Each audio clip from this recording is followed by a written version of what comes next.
everyone, my name is Maureen Green. I'm a licensed therapist, and this video today is going to be on boundaries, on how to set effective boundaries, and it's at the request of one of the followers. So please send in any additional requests you have on different topics that I can be of assistance to help teach. First, I'm going to tell you 4 ways not to set boundaries because they lead to disconnection, resentful compliance, and overall relational dissatisfaction, additional conflict in the long run. And in the end, I will give you one way of setting an effective boundary that will teach you a lot about yourself, about the person you're working with or in a relationship with, also your child.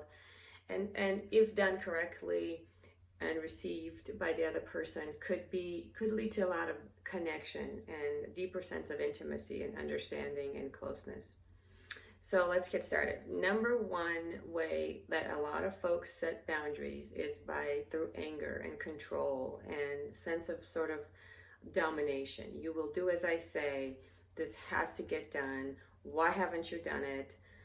There's a lot of threat and anger and overpowering that goes with that boundary setting. And I know a lot of us don't think of it as a boundary, but it is. It's teaching the world that this is how I do things. If you are, disrespecting me or not listening or not complying, this is what I do. I get big and I want to dominate over you in order for you to comply and do exactly as I said. And this could be present in all relationships.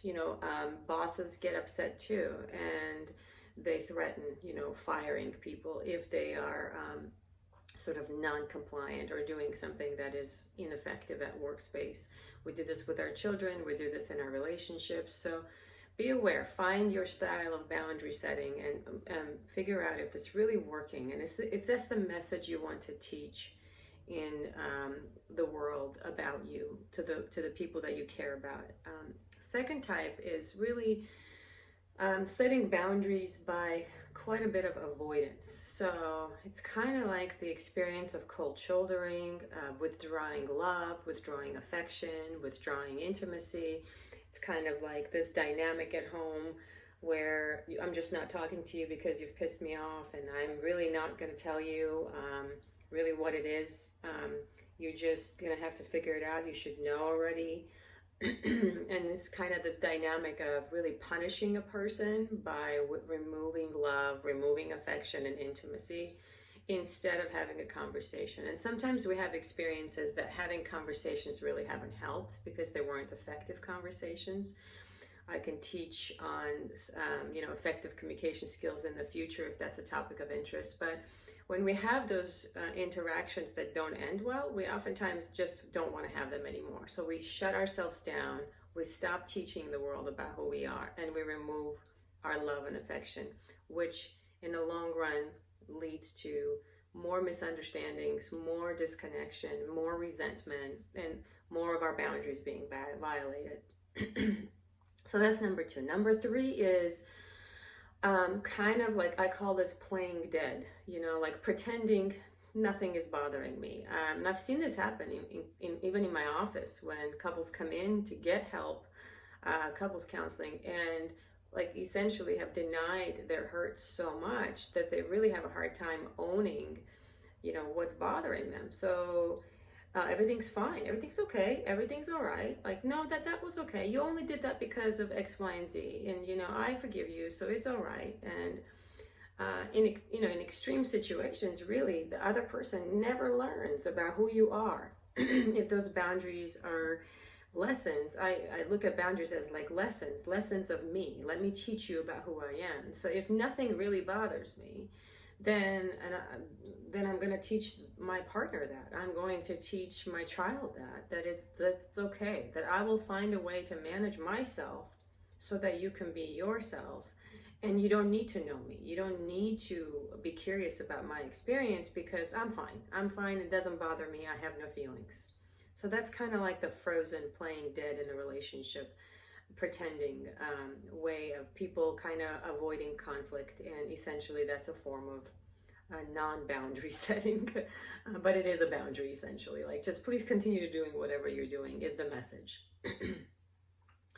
The fourth style of setting boundaries is through evoking shame and guilt and compliance, essentially, because of that. So it would be more along the lines of, and I hear this a lot in relationships, like, if you know me, if you love me, then you would have done X, Y, and Z. You should know this by now. This is a direct correlation to my level of worth in your life, how much you love me. Your lack of ability to do X, Y, and Z is really about me, about the love you have or not have for me. And it really gets convoluted, and people take a long time to learn new things and to learn people. And sometimes the lesson plans are very confusing and out of our own experiences and traumas. So assuming that what someone does or doesn't do is directly correlated to how much they care and love you is a poor boundary, and it leads to a lot of shame in some people, a lot of anger in others, a lot of guilt. And people start hustling for their worth sometimes during those periods and try to correct their behavior to appease the other person, or get angry and get in a fight, because that's not what it's all about. Essentially, none of this leads to a deep sense of understanding and connection and a sense of worthiness and lovability in a relationship. That includes our children too, and our employees and employers. So what is the one way, and there's more than one way, I'm just going to cover one today. What is a way that we can set a boundary that will really teach the world the truth about us? And in addition to that, really help us be aligned with who we are as human beings and put us in a driver's seat. Have you noticed that all of these boundaries are waiting for somebody else to do something to change so that we could feel better about whatever's going on?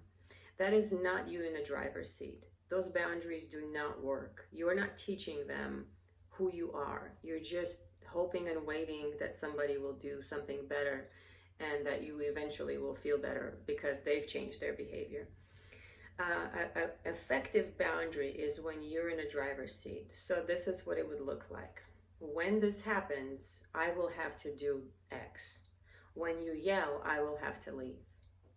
Next time you use bad words, I will have to take away your video games. Next time, when you argue with me, I will have to exit this conversation, dear loved one. So it's a when and then, an if and then type of a statement, but really it's about our behavior. When this boundary violation takes place, this is what I will do. When you do not come home on time, this is what I will have to do. So put yourself in a power position. Teach the world what's okay and what's not okay with you. And continue to teach the world that in a non-aggressive, non-mad, non-yelling way. Find out who you are authentically and what is okay with you, what is not okay with you. I've set plenty of those types of boundaries with my own family, extended family, and people don't like that. And it's okay. It's really okay, because I'm teaching you that I will allow myself to be in these situations, but I will not allow myself to be in these situations. Now you get to learn. You get to learn if you want to be in a relationship with me and the kind of relationship that I'm willing to have or not. So many times I've said, all right, Team Green, let's go.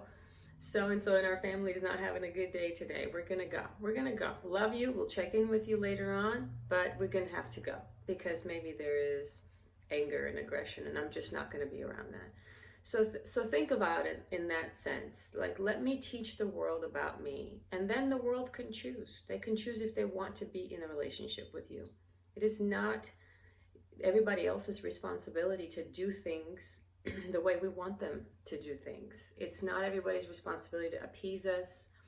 It's no one's job to make us feel better. But as we teach the world about who we are, the world gets to choose to be who they want to be with us, if that makes any sense. So I hope this was helpful. I am encouraging you to send me messages on different topics. Please go to my YouTube channel and subscribe, and comment on this video if it's helpful, or if you would like something different. I appreciate all your interactions. Thank you so much for your feedback. Take good care. Have a good Thanksgiving break.